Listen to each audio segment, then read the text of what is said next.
Shalom, shalom, everybody. Welcome back to another episode of the Pulse of Israel here in our eternal and ancestral homeland, the land of Israel. I am not in our eternal, indivisible capital, Jerusalem, since King David's time. Instead, I am in the modern city of Tel Aviv. You could say the high-tech capital of Israel today, and really a miracle that it came out of nowhere, out of sand. But I am here today for a very special interview with Rabbi Manis Friedman. Shalom, Rabbi Friedman. Shalom, shalom.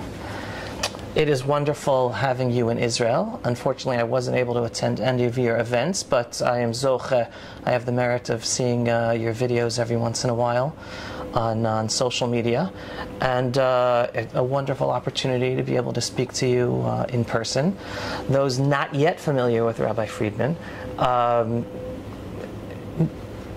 Rabbi Friedman gives a lot of insight, Torah insight, about life, about the world, about current events, for everyone to be able to listen to, not just necessarily for religious, Torah-educated people. Fabulous relationship advice and marriage advice. So if you're not yet listening to Rabbi Friedman, I'm giving you an in to start to listen to that. But let's ask with this. I know last night you had an event together with Moshe Feiglin, and the title of the event is "What is our purpose in this war?" I want to take a step back before going that deep, because I also in my programming talk about the purpose of us as Jews individually, as the Jewish people. Everyone has a purpose in this world. Let's start with the basic. What's the purpose of mankind with this life? Oh, simple questions. Simple questions. The Jew, the Jewish people. How would you like to start off on that note? Yeah, let's start with the simple. What is life all about anyway? That's a pretty simple question, and it's not asked enough. We get distracted with the immediate. We've got to get rid of Hamas. Yeah, and then what? Then we'll see. That's not a plan. That's not a plan. We got to have peace in the Middle East. And then what? What's the plan? So we have this very short-sighted goal. Let's just get rid of the immediate problem. Particularly politicians, they only think the length of their term. Right.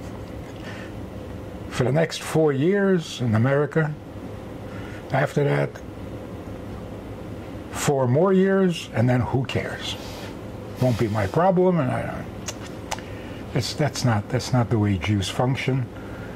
You know, everything in Torah is very long term, meaning eternal. That's a long time. Everything in Torah will be true forever. And it has been true forever. And that's what we call emes. Moshe emes, Torah emes. What does emes mean? That he didn't lie? No. Emes means it always was and it always will be. Anything that didn't always exist and won't always exist is not quite true. It's manufactured. So all of creation is not the truth, because it once wasn't. Interesting. So what it's called in Kabbalah, Kodmo HaHeder. First it wasn't. Okay, then it's not true. What never wasn't? What always existed? God and the Torah. And the Jewish souls. So the Gemara says 2 things existed before creation: the neshama of the Jews and the Torah. Which one came first? I don't know. That's what Medrash says. I don't know. The Medrash actually says that. Yeah. Okay. But then when you look into the Torah, it says Daber el b'nei Yisro, which means Jews came first.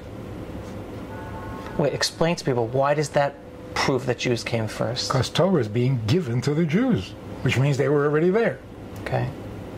Daber el b'nei Yisrael means do the mitzvah. This is the mitzvah. This is how you... And who are you giving it to? Who are you talking to? To Neshamas Yisrael, to the Jews. So It's really interesting how the Medrash says, I don't know, and then tells you that it does know. So what did you just say? Jews come first because it says, Daber el b'nei Yisrael. It seems like this question, which one comes first, even after we have an answer, keeps coming back. For example, Mordechai and Esther had this debate. Esther said, Tsumu alai shleishes yomim laila v'yom. Mordechai said it's Pesach. Right. For those who don't understand, that's Esther saying, fast Esther for me says, for 3 days. Right. Right. Have all Jewish people fast for me. I'm going to go to the king, but fast for me because it's dangerous. Right. Mordechai said, we can't fast, it's Pesach. And Esther said, well, if there aren't going to be any Jews, No Pesach. what good is Pesach, right? So here's what they were debating. Mordechai was saying, Torah comes first. First, you have to keep the mitzvahs. And if you have to die for it, we have Mesirat Nefesh. We'll die for it. So Esther said, yeah, but not if everybody dies for it. If there are no Jews, which was that was the threat at the time, Right. then what good is Pesach? So she's saying Jews come first. Who won the debate? She did. They fasted. So obviously she won the debate. So again, there was the question, and it was resolved that Jews come first. In today's world, we have the same issue. Pops up again. When you want to bring a Jew closer to Judaism, where do you start? With the Jew or with the Torah? With the Jew. So there are two ways. One system or one approach is convince everybody that the Torah is true and the Torah is real and the Torah is God-given and it's awesome and there are codes and it predicts everything. And if you impress people with how awesome the Torah is, then they'll become more observant. The other approach is, now, make a Jew feel Jewish. Let him know who he really is. And once he feels Jewish, everything else will fall into place. So again, we have the same question. Right. Which comes first? Do the Jews make the Torah or does Torah make the Jew? And there are good arguments for both sides. Like, what is the Torah if there are no Jews? But then again, what are Jews without a Torah? Right. But in the final decision, it's the Jew comes first. If you make a Jew feel Jewish, you don't have to prove anything. Anyone who has experienced Chabad can see that's 100% the way, the derech of Chabad, and helping bring people in. It may take a little longer for the Jew to adjust to his true nature, but it's much more thorough and less painful. Because if you're going to prove that Torah was given by God, then you have to prove that the Torah we have today is still the same Torah that was given. Then you have to prove that each mitzvah, and it's torturous. And then you end up with, okay, I'll accept this part because you convinced me, but that part, Torah Shabbat, okay, Torah Shabbat Peh. Right, the written Torah versus the oral Torah. Right. So it's a very painful process, and in the end,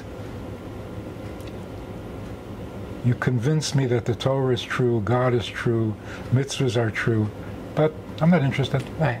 So what do you want from me? It's true. Great argument. I'm going to continue on with the life that I was living up until now. Right. Tell me, God. People say, I don't want to believe in God because then I'm going to have to, right? Right. Then I'm going to have to listen. I'm going to have to do all the mitzvot. Right. That's actually an edelkeit. That's a very impressive sensitivity. If it's true, then I'm going to have to do it. But not everybody feels that way. Right. Some people say, oh, it's true. Oh, good. I'm busy. Bye. God is real. God created the world. Very nice. What do you want from me? Right.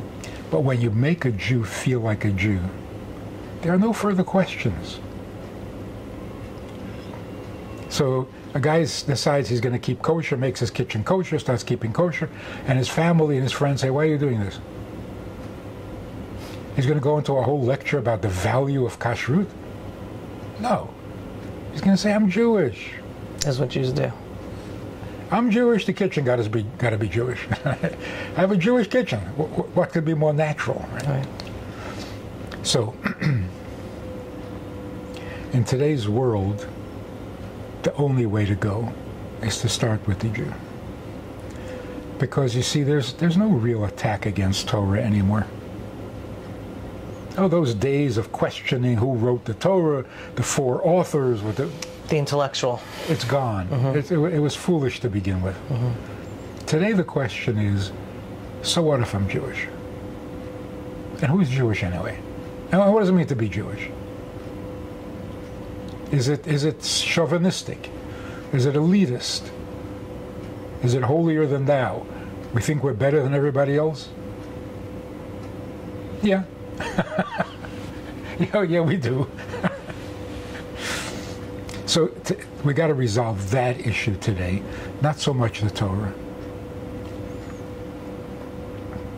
So what's going on in the world? But before you go on with the world, I want to stick up on that for a second, because I have an audience who are not necessarily Jewish, and in addition to many Jews. So do I. People, right, and they're people who are deeply connected and caring about the Jewish people and the Jewish state of Israel. And one of the messages I always tell them is like, no, we were all chosen for a purpose, and the Jewish people were chosen to give in the Torah. We're not supposed to proselytize and have other people join the Jewish people. Our purpose is to spread God's word by being representative of God, by living Torah lifestyles. You have a purpose also in the world.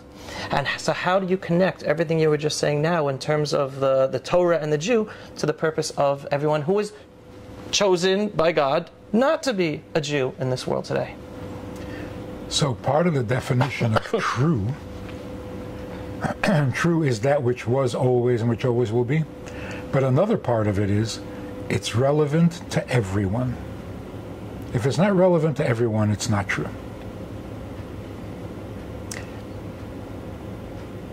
So we have to wonder, why are there commandments that are only for Jews? Only for men, which is an even more painful issue. So when people say, oh, what's wrong with women, that women don't get to put on tefillin? You know? Right. The question is not what's wrong with women. The question is, what's wrong with tefillin? Why isn't it universal? Honor your father and mother is universal. Right. Why not tefillin?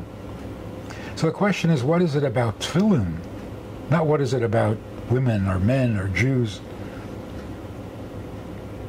So if we get to the core of why we're here, it has to include everybody, or it's not the correct answer.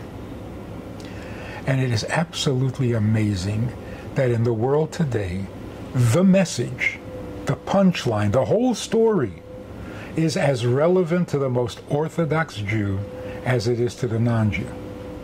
All non-Jews, regardless. What is that one message? The one message is, why are we here? The question of the hour. Why are we here? Children are complaining. I didn't ask to be born. So why am I here? People are suing their parents for giving birth. For giving birth to them. So why did you do this to me? Did I ask you? Did I even agree? So that's why we wrote this book, Lo B'kashti Lavo L'Olam. I didn't ask to be born. So what am I doing here? That answer has to be absolutely universal.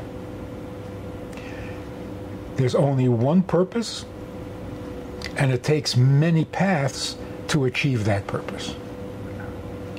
But if everyone has a different purpose, then we have too many gods. If there's one God, there's one purpose. So here's the revolutionary pre-Mashiach concept. Okay. We've always labored under the under the assumption life is about us. We have a challenge. We have good inclination, evil inclination. We're torn. Sometimes we're good, sometimes we're bad. There's a war going on. There's a battle going on. You got to win this battle. Don't be a loser. Don't be bad. Be good. Get to heaven. It's all temporary. The real truth of creation is the Creator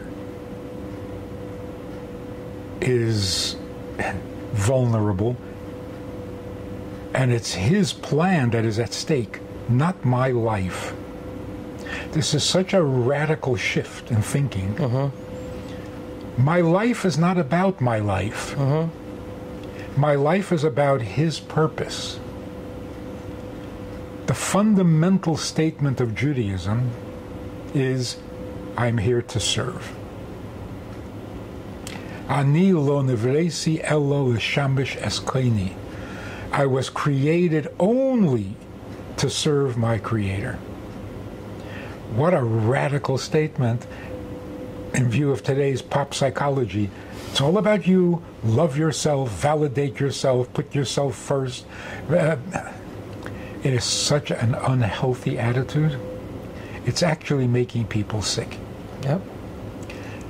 Also, it's making people narcissistic, which is worse than sick. Right. You're living and you're in torture.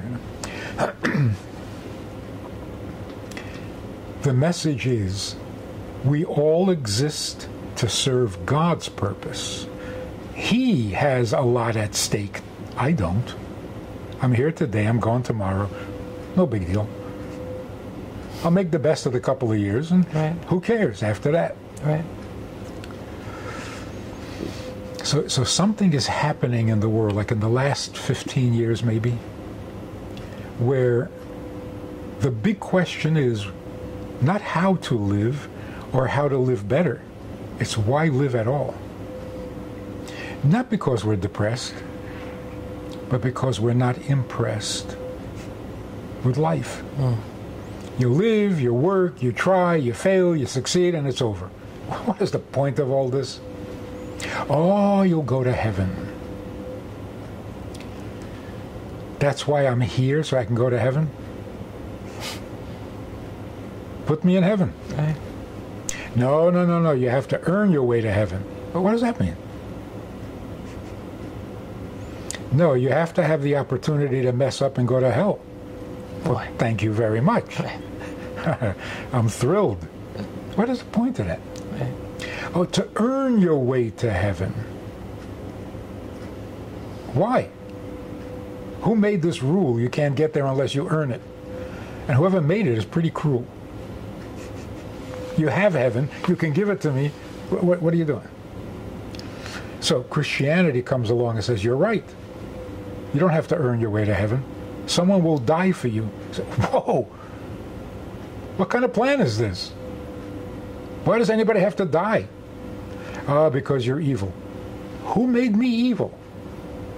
It makes no sense. Because we're working our way up. I'm here. I have a life. This is real. But I don't know why. How did I get here? So I try to work my way up. Let's see. Creation, evolution. Okay, there's a God. He created. But why would He create? I mean, He's perfect. He doesn't need... we never get to the answer. Torah starts from the top, where you know the answer, and the question is, why are you here? Not like, oh, I'm here, I don't know about God. No, we know about God. I'm wondering about us. Right. You'll get to the answer much more readily like that. All right, so there's only God. There is nothing else. Nothing. Nothing means no principles, no concepts, no rules. No right and wrong, no good and bad. There's nothing, just Him.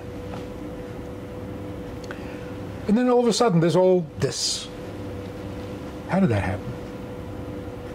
How do you go from nothing except Him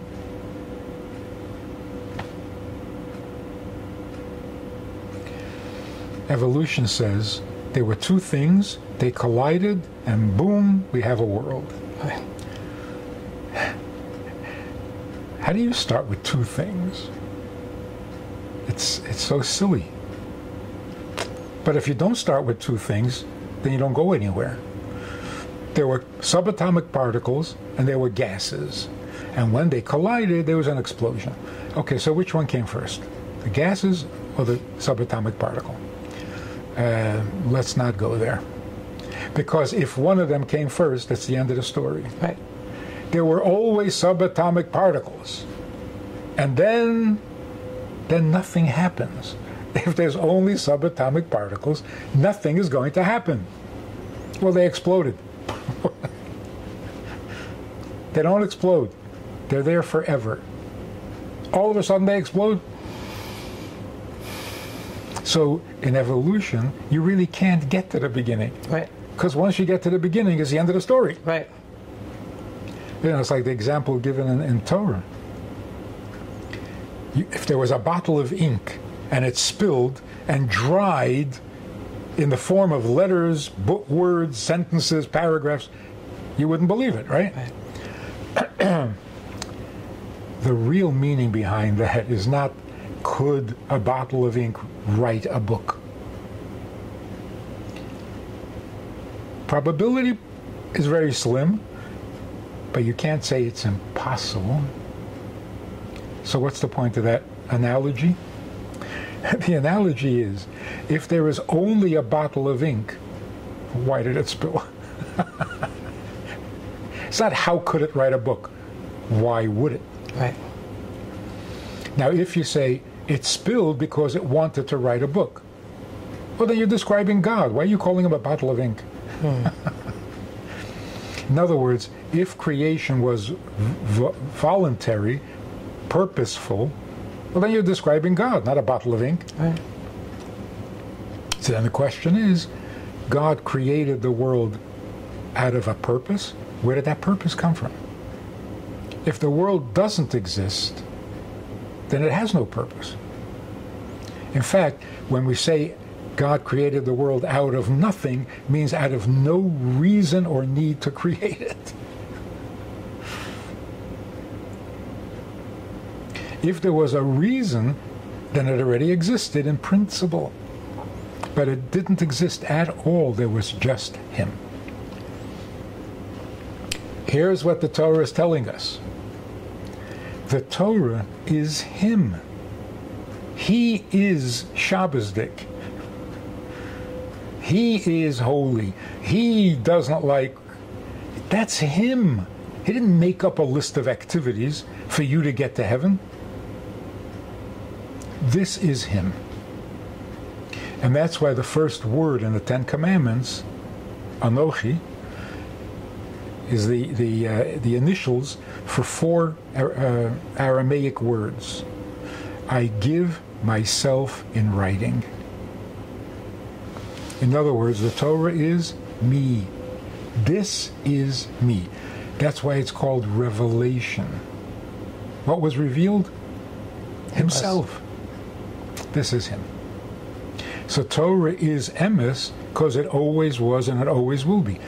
What do you mean it always was? It's him. So it's not two things existed, God and Torah. It's one. Torah is him. Then Tanya comes along and says, well, the same thing is true about Jews. The Jewish soul always existed. Why? It's a chelik elokah. It's a little piece of him. So when didn't it exist? The question is, when did it become a part? Instead of just him. Right. Okay, so now we understand why the commentaries of the Medrash says, in the beginning God created the world, and immediately the commentary says, for Torah and for the Jewish soul. Because the first thing you have to answer is why, not how. God created a world? Why? He's perfect. He's eternal. Why would he create anything? Especially this mess. He creates a world that hates him, rejects him, denies him, spites him. What is this? So the real question of the day is why? When we say, what is the purpose of life? What are you asking? How do you know there's a purpose? Because it didn't always exist. If you're making something that doesn't exist, you got to have a good reason. So what is the reason? Not the world. The reason is the Torah. And in order to practice the Torah, you got to create a world, heaven, earth, good inclination, evil inclination, sins, mitzvahs, positive, negative, the whole works, so that God can express himself through the Torah to the world. Well, this creates two revolutions. Number one, so it's not about me, which is such good news, such a relief. It's not about me. I'm not the one in trouble, which goes contrary to everything religion says. You're in trouble, you're frail, you're vulnerable, you're going to die, you're going to suffer. Okay, cut it out. It's not about me. It can't be about me because of all those reasons. I'm frail, I'm insignificant, can't be about me. That's psychologically the best news we've ever heard.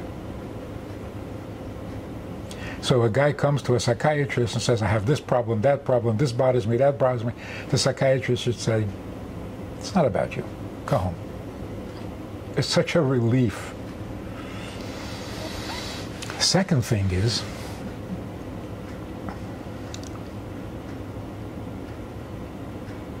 the creator of the world is the one who has a need. We don't. So we're turning everything upside down. We've always been taught God needs nothing, you're the one in trouble. So where's all the attention? On you. This is godly? This is misery. Will I get to heaven? Won't I get to heaven? It's not about you at all. So we come to the conclusion, if it's about God, why am I going to heaven? God created the world so that he would be in the world, on earth, and I'm going to heaven?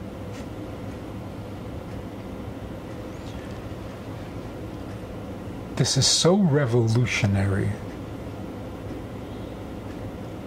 I don't have to go to heaven? That's not the objective, that's not the plan? God is coming down to earth? So earth is where the action is? Then we got to take care of the earth. It changes. So for example, all good people agree that tikkun olam, perfecting the world, is a worthy goal. You should devote your life to it. Correct. Repairing the world, fixing the world, perfecting the world. Whose world? So I love this example.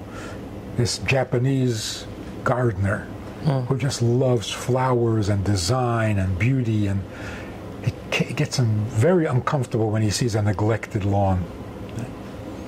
So whenever he sees an empty lot and an empty without, he just goes ahead and he pretties it up, and he plants some flowers and he creates some design, work of art, beautiful. So he does this with a piece of land, and then somebody comes over to him and hands him a check. He says, what is this? The guy said, that piece of land you just made beautiful, it's my land. Tikkun olam, making the world a better place, yeah, very important. You know why? Whose world is it? For him. Right. Not use him to fix the world, which most people assume. God will tell us how to fix the world. No, how to fix his world. So everything you do serves him. A guy calls up and says, I'm looking for a purposeful life, I'm looking for a meaningful life, but I'm stuck in this job. I work on a what is it called? This automatic conveyor belt. What is it? Factory job? Huh? Factory job? Yeah. Every day the same boring thing, just like a robot. Assembly line. Assembly line. And I'm looking for some purpose in life. Guess what? Are you producing toothbrushes? Are you producing toilet paper? Are you producing air conditioners? Are you producing a machine that slices bread? You have a place reserved in heaven. You're serving God. Because the toothbrush or the sliced bread makes life more inviting and more pleasant. Whose world did you just improve? You improved life. Don't stop in the middle. You improved God's world by making life more livable.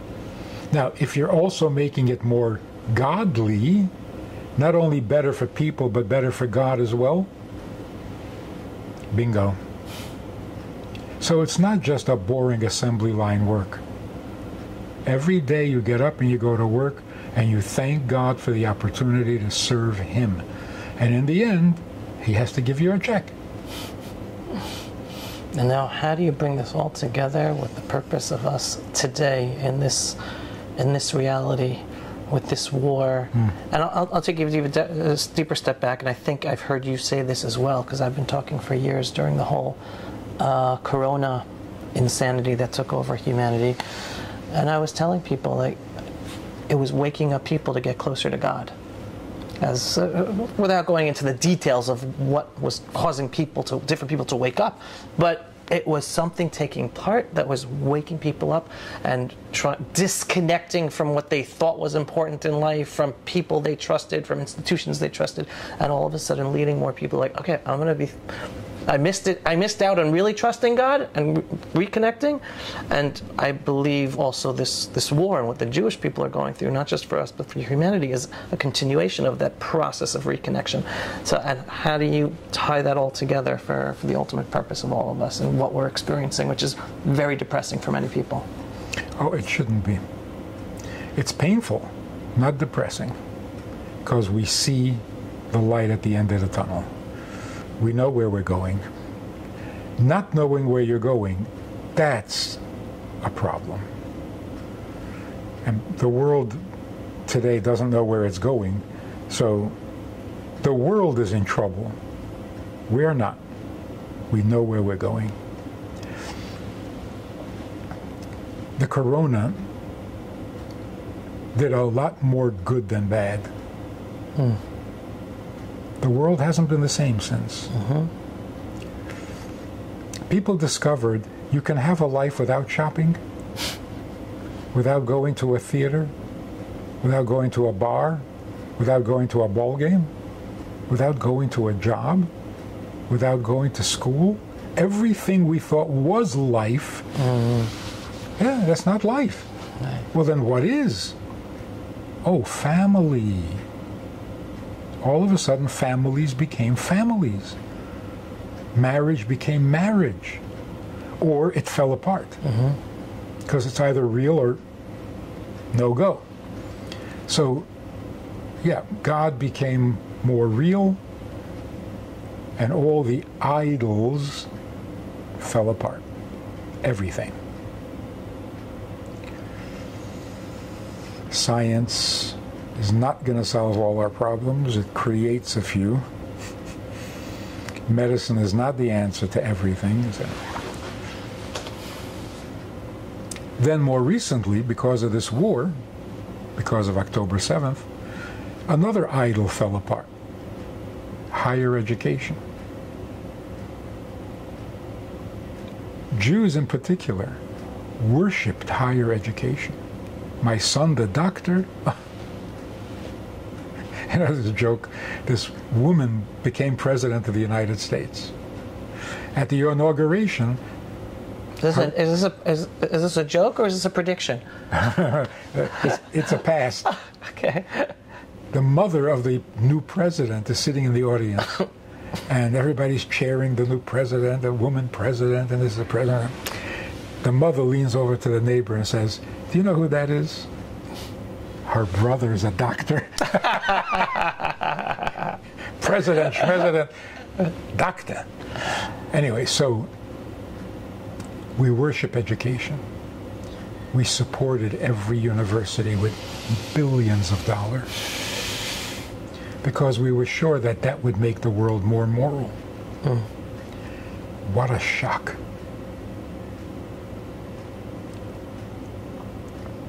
It's not just a disappointment. It pulls the rug out from under some very, very deep-held beliefs. If people are educated, if people get a degree, if people go to college and study higher education, they'll become better people. They're the worst. They are the worst. The average person in the street is more moral. The average mugger is more moral. Doesn't cut people's heads off. Give me your money. They're more moral. Anyway. You'd think we, as the Jewish people at least, would have learned from Nazi Germany, the most educated cultural society of the world, the Western civilization, and here we basically fell into the same trap again, which makes me afraid that after we get through this, there's still going to be plenty of Jews and non-Jews alike. They're going to fall into that same trap again. Yeah. Or some other trap. Or some other trap. They're endless traps. So the way they did it was, the Germans, they're weird.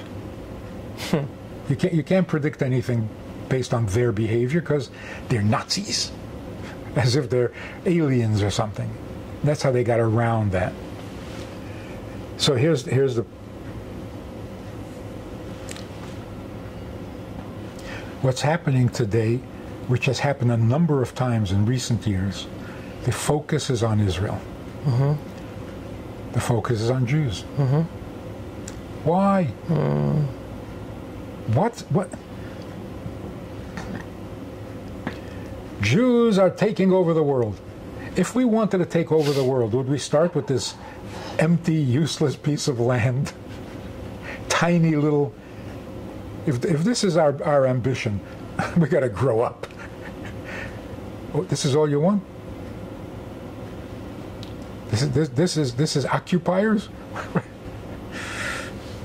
Anyway, the point is, God keeps putting us in the limelight. God keeps putting the attention of the world on us, tiny minority, tiny little piece of land. Why are we getting all this attention? It doesn't make any sense whatsoever. Right. God is giving us the microphone, putting the spotlight on us, and saying, lights, camera, action. Action. Do what you're supposed to do. Do what you're supposed to do. Say what needs to be said. And what we say? We have a right to defend ourselves. No. That's not the script. That's a pathetic statement. Mm-hmm. We're the only democracy in the Middle East. No. Stick to the script. Say what you're supposed to say. And what are you supposed to say?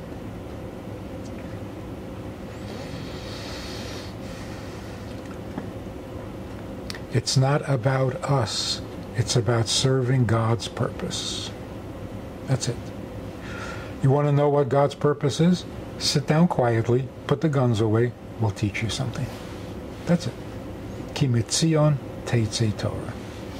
It's interesting because on that point I've been saying a lot that more than ever before we're seeing a fusion of God's vision and purpose for us as said in the Torah together with reality. Meaning for years Jews would say, oh, God gave us the Holy Land and their biblical borders, and we're supposed to live here or there, the other place, and obviously including Judea and Samaria. And then everyone's, no, that's not practical, that's not pragmatic, you have to talk to them, they live there, you have to make peace with them. And for years, we would scream back, no, no, no, we're supposed to be here.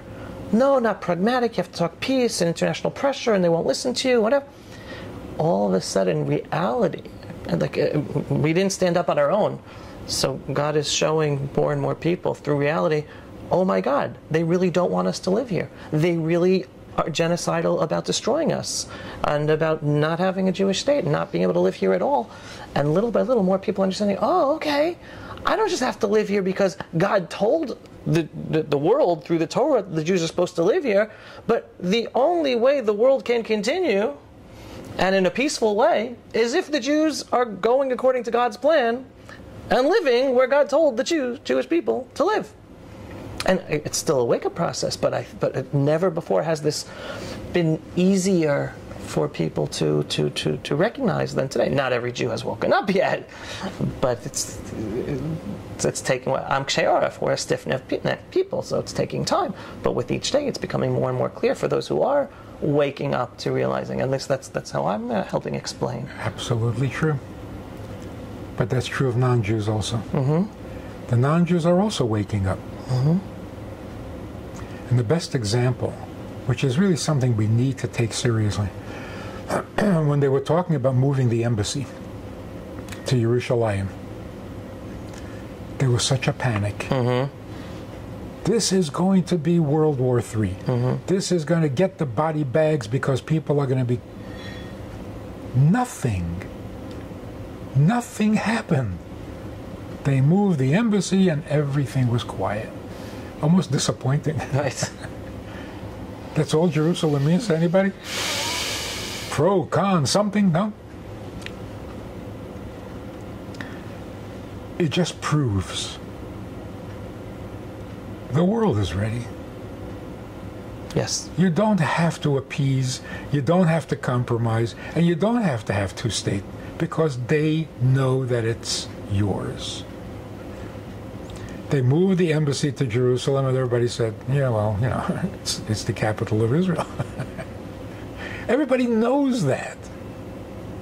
I mean, who doesn't know what the capital of Israel is? And if they don't know, then they don't count. And they got to go back to school. Right. So it was just so true. What could you say? Even to get excited.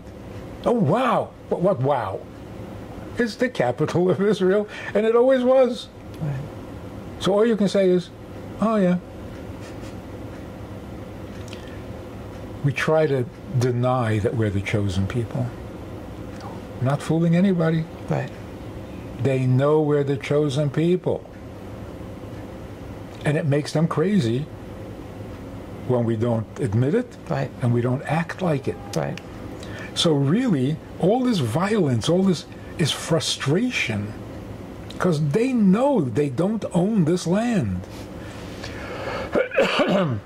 But they're confused, because we keep saying, well, yeah, you can have parts. It causes more confusion because they know it shouldn't be that way. And they're just waiting for us to say, okay, game's up. So I want to take that stay on the confusion level to a different, the same topic, but a tangent. Because another people, the nations of the world, are saying to themselves today, they say, wait a second, we're confused. The land of Israel, I'm not talking about the state of Israel, okay? The land of Israel is the ancestral homeland of the Jewish people. God clearly said, chosen people, chosen land. Jewish people are supposed to live in the chosen land. Growing anti-Semitism around the world today, if you ask me, it's God sending a message. The Jewish people, guys, we're not fulfilling our purpose by continuing to live in the diaspora. We're supposed to be in the land of Israel. And hence the confusion of non-Jews and Jews also, I believe, and not coming to the correct conclusion of, wait a second, yeah, We're supposed to be home and be fulfilling our purpose as the Jewish people in the ancestral homeland. And yet so many Jews and Torah Jews are still in the mindset, I'm American. I'm not moving. I'm not moving to Israel. I have these problems with the state of Israel, and it's not safe for this. Like, no. We're supposed to live there because it's the Jewish homelands, as God tells us in the Torah. We fulfill all the other mitzvot. Why is that still a confusing topic for so many Jews? Half of the Jewish people still not living here yet in the Holy Land of Israel. It's a very good question.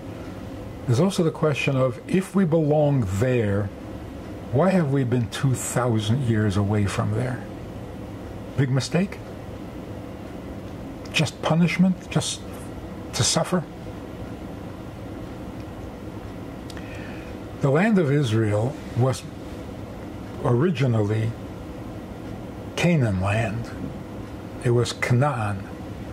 God said to Abraham, your children, your descendants, they will turn Canaan land into Holy Land. So Eretz Yisrael is actually, to some degree, the product of Jewish presence, of Jewish behavior, and that's why if you don't behave properly, then out. Right. You're not making the land what it should be. So you don't deserve to be there, or whatever, right? The fact that we are spread all over the world for 2,000 years is because it's not only Canaan that has to become Holy Land. The world has to become the Holy Land. It'll never work. We'll never really have peace if we all live in Israel and the rest of the world, what? Lives in darkness? There's going to be problems again. We lived in Israel twice. But there's a nasty world out there. So there's going to be problems. Our goal and our objective is the whole world must become a holy land. Israel will be the Holy of Holies. But to have a holy land and the rest of the world unholy, that's not God's plan. That's why we are all over the world, to bring godliness to every place we live in. We want to rebuild the third Beit HaMikdash. Every Jewish home has to be a Beit HaMikdash, so that every country, every nation, every culture knows where God lives. So it's not one building in Yerushalayim, its earth becomes God's Beit HaMikdash, holier than heaven. Now that's a plan. So the objective is not to go to heaven or even to go to Israel. The objective is to bring God down from heaven to every corner of the world until every place on earth becomes his Beit HaMikdash. One house, one building, on one hill, in one city, this is not Tikkun Olam. Are we getting there? We must be. All the Kedusha that we have planted and invested in Europe, in the Middle East, every place Jews ever came to, it can't be wasted. So is the world noticing that Torah is the truth and Jews have the truth? Absolutely. And that's why before Mashiach comes, the prophecy is, the nations of the world will come to the Jew and say, we don't know anymore, tell us. Why will they come to the Jew? Because they know the Jews, because we've lived with them. If we were all in Israel, who would know? So the 2,000 years of exile is not just punishment. It's Tikkun Olam. So we're not here for nothing. We're not wasting our time. We're making the world holy. There was a very telling incident on a campus in the early months of the protests. It was someplace on the East Coast. There was a protest that was particularly nasty, just vile. It wasn't pro-Palestine, it was pro-Hamas. Mm-hmm. Right? The Jewish students and the Jewish members there, the faculty, they were so shocked they couldn't find words. Mm-hmm. They stood there with their mouth open like, what in the world? Right? Finally, one professor gets up the courage and he starts to answer, to criticize them. The police arrest him for his own safety. The next morning, he comes to give his class. I don't remember what subject he teaches, but he was famous on the campus as the atheist. He made sure everybody knew he was an atheist, he believed in nothing. Anyways, he comes to give his class. One student comes over to him and hands him a bouquet of flowers. He says, "What is this?" She says, "I was so proud the way you stood up to the crowd yesterday." He says, "You're Jewish?" She says, "No." He says, "So what do you mean you're proud?"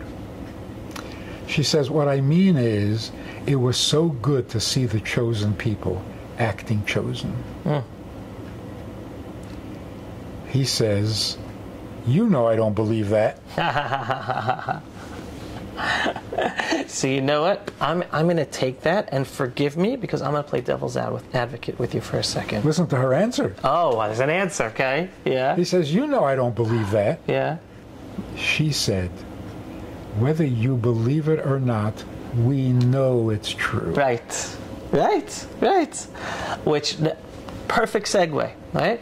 Because when a lot of non-Jews, when I speak, and then they ask me, and I have to deal with this question, is like, why isn't the Jewish state of Israel acting like a Jewish state? Fabulous question. Not just in terms of standing up for ourselves, but morally and according to Jewish morals and ethics, and not following the Western progressive, etc., all that stuff. And I'm like, okay, I got to take a step back with you in order to help you guys understand this. And I say, understand, the Jews who founded the Jewish state of Israel today were socialist, not so sympathetic Jews to the religious aspect of our nationhood. And they thought that the religious aspect of our nation was gone. It got buried and exterminated in Europe, and the new Jew, the future Jew, is the one connected to the land, working the land, no connection to Torah and tradition. And hence we have the way the Jewish state of Israel looks today. So what do we see? Unfortunately, it was the Jews who had the Jewish traditions were the ones who told ourselves not to come to Israel. It was our rabbis who said, "Don't go to Israel. Go to the Golden Medina of America instead." Or don't go there either. Right? But just don't go to Israel, because it's the secular and it's the anti-religious Jews who are running that place, and bad news for the Jews there. So what I'm trying to say is, from the devil's advocate position, is not every Jew is going to live in Israel. Halavai. But if more of the committed Torah Jews were living here as opposed to Lakewood and London and Los Angeles and Toronto, then yeah, we'd be able. What about Miami? Too big. Oh, Miami, right? Oh, Miami's good. Miami's good. No. I always tell people in Miami, you're here. This is your last stop in America before you move home to Israel, right? But the more we'd be here, the more we'd be in the position to make Israel the chosen land connected to God, the godliness and holiness of it, more than we're going today.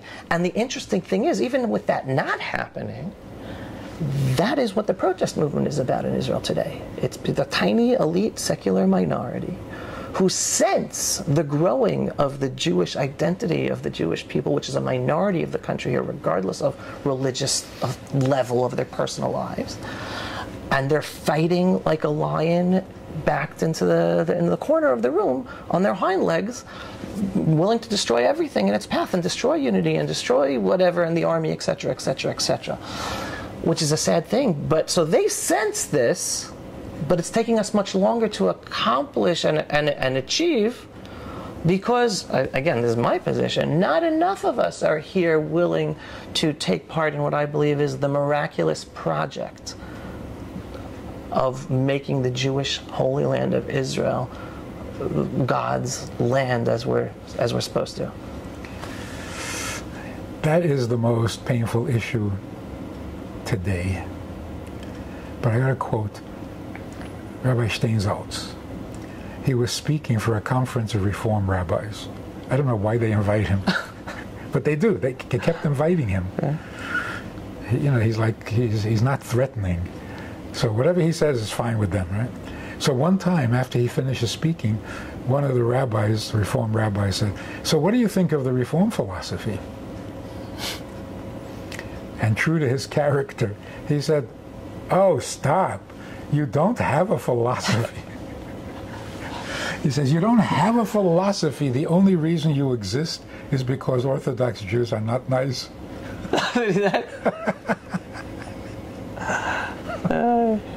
He wiped everybody out in one sentence.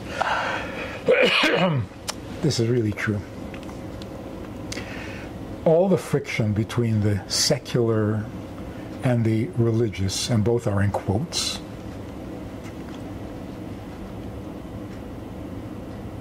if we're going to have peace in the land,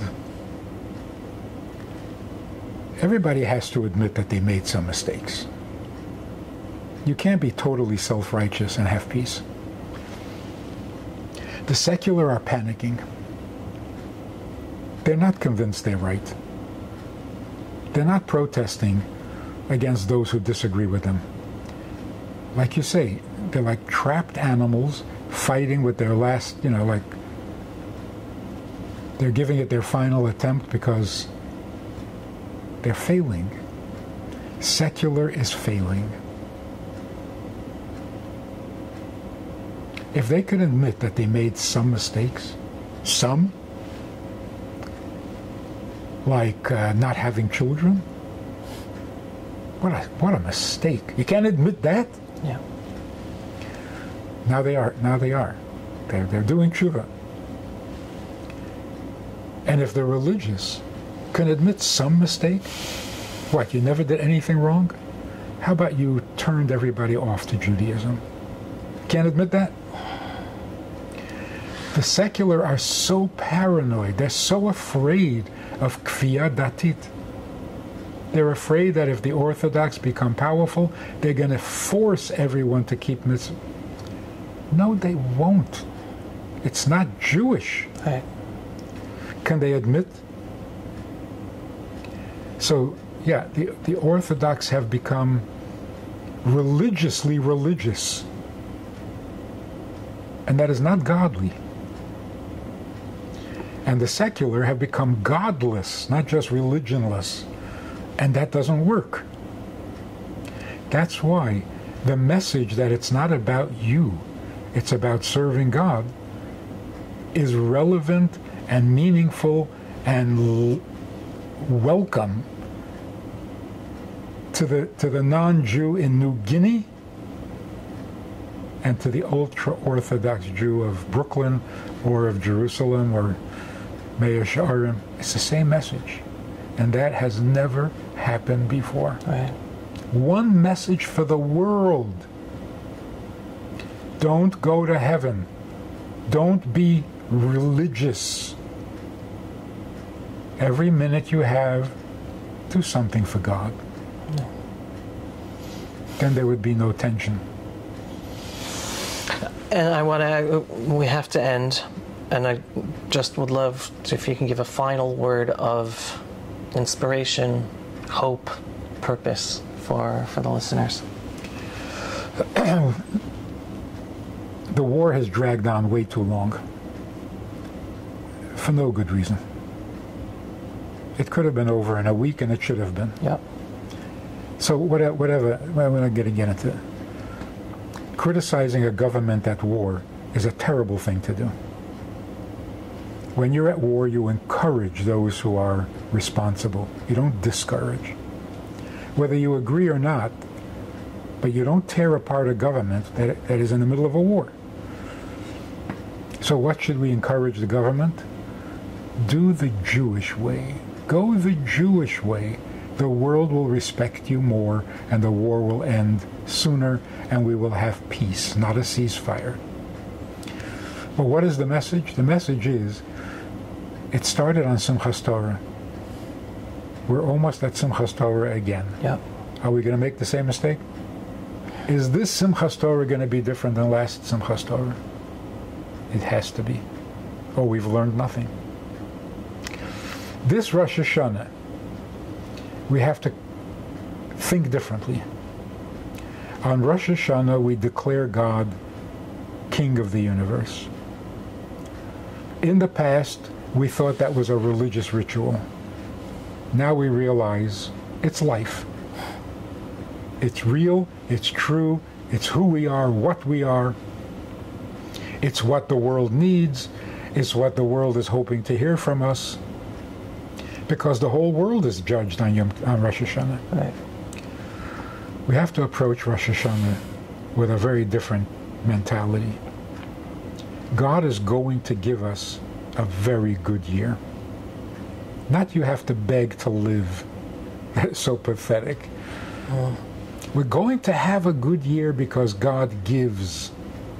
God is a creator, not a destroyer. So God will give us a good year. That's why we're a little nervous. Because a year is something you don't want to waste. You know, a mind is a terrible thing to waste. Right. Time. A good year is a terrible thing to waste. Right. So what we're asking for on Rosh Hashanah is not, don't kill me, let me live. Of course we're going to live. We're asking, give us the wisdom that we don't mess up another year the way we did last year. Right. Because life is great. Death, boring. So the Jewish approach has always been, we're not afraid of death. Right. We're afraid of life. Any idiot can die. You don't need any wisdom to die. Right. But to live, you need some wisdom. Wow. So this year we have to ask God, give us the book of life, not put us on the list of living, and not on the list of those who are going to die. Give us the book of life, which means the wisdom of life. And everybody wants it. They just call it different things. Right. But everybody wants the book of life. Who wrote the book of life? We have the book of life, and it was not meant just for us. The world is listening. Maybe not Hamas, because they can't hear anything of those tunnels. So what we're saying to the world is, put down the gun. We are the teachers. We are the older nation.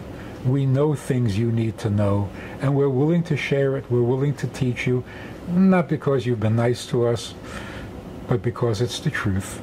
And if you just stop shooting, your life can be much more meaningful. So let us teach you. That's peace on earth. Peace on earth means the world is a big classroom. 70 nations are the students. The Jewish people are the teachers. Let's get this classroom in order, and let's sit down and learn something. Amen. Rabbi Friedman, thank you so much. Pleasure. Really pleasure talking to you and hearing your insight. Everyone, Shana Tova. Shana Tova. It should be a good, healthy year of all of us internalizing the godliness in us and the life that God gives us in order to make Him shine in our world. Signing off for another episode of the Pulse of Israel here in our eternal and ancestral homeland, the land of Israel. Today, in modern Tel Aviv. If you are not yet a subscriber, go to pulseofisrael.com in order to receive the daily videos you receive from us. And we are a donor-based operation, so if you enjoy the videos we get out there, the interviews we have, the messages we put out there, every once in a while, click on the donate button on pulseofisrael.com. Shalom, everyone, and thanks for watching. Pulse of Israel, frontline videos from the Holy Land. Support our work by donating today.